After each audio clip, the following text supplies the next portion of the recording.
Who's that? Zbigniew Brzezingski.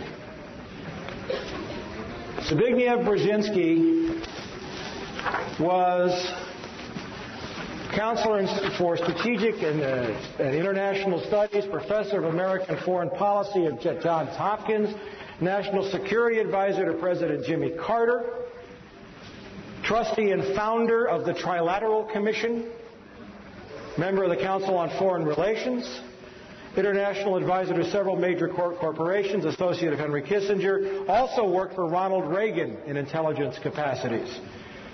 Co-chairman of the Bush National Security Advisory Task Force in 1988. What a guy. Zbig. Now, if you want to get really, really, really, really angry, go buy this book. It's called The Grand Chessboard. American Primacy and Its Geostrategic Objectives. Written by Zbigniew Brzezingski in 1997. I'm going to read you some quotes from that book.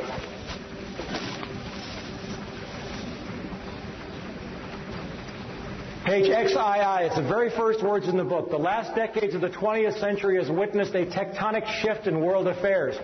For the first time ever, a non-Eurasian power has emerged not only as a key arbiter of Eurasian power relations, but also as the world's paramount power. The defeat and collapse of the Soviet Union was the final step in the rapid ascendance of a Western Hemisphere power, the United States as the sole and indeed the first truly global superpower.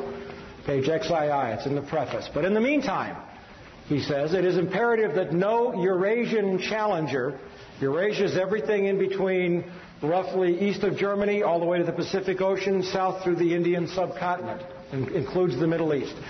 It's imperative that no Eurasian challenger, by that he means Russia or China, emerges capable of dominating Eurasia and thus of also challenging America.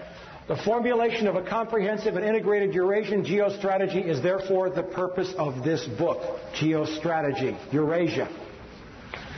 The attitude of the American public toward the external projection of American power has been much more ambivalent.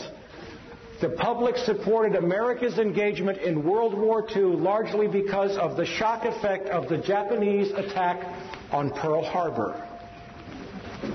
Gets worse. For America, the chief geopolitical prize is Eurasia. Now a non-Eurasian power, that's us, is preeminent in Eurasia, and America's global primacy, isn't that arrogant?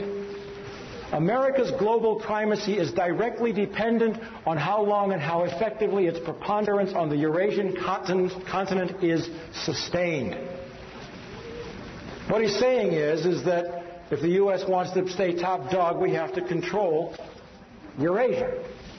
America's withdrawal from the world, or because of the sudden emergence of a successful rival, would produce massive international stability. It would prompt global anarchy. You know what he's saying there? Yeah, a little global anarchy would probably be a damn good thing right now. What he's saying there is, if we don't control the world by whatever means necessary, the world's going to be miserable. He didn't ask my opinion. Did he ask yours? Okay. In that context, how America manages Eurasia, do we manage people around the world? Is that our job? Is critical. Eurasia is the globe's largest continent and is geopolitically axial. A power that dominates Eurasia would control two of the world's three most advanced and economically productive regions. A mere glance at the map also suggests that control over Eurasia would almost automatically entail Africa's subordination, rendering the Western Hemisphere and Oceania, that's Australia for all of you non-academics, geopolitically peripheral to the world's central continent.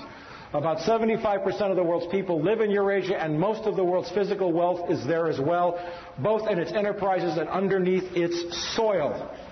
Eurasia accounts for 60% of the world's GNP and three-fourths of the world's known energy resources.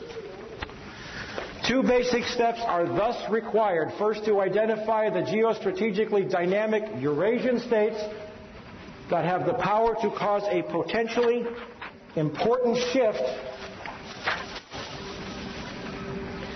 in the international distribution of power, and to decipher the central external goals of their respective political elites and the likely consequences of their seeking to attain them.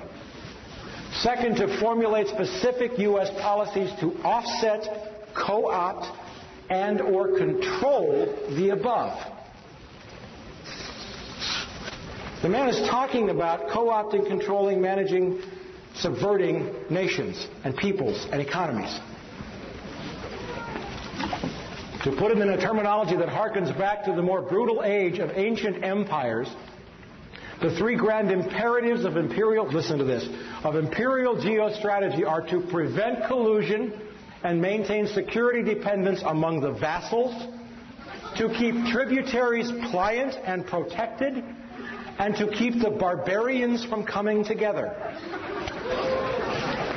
That's on page 40. I'm telling you, you've got to buy the book.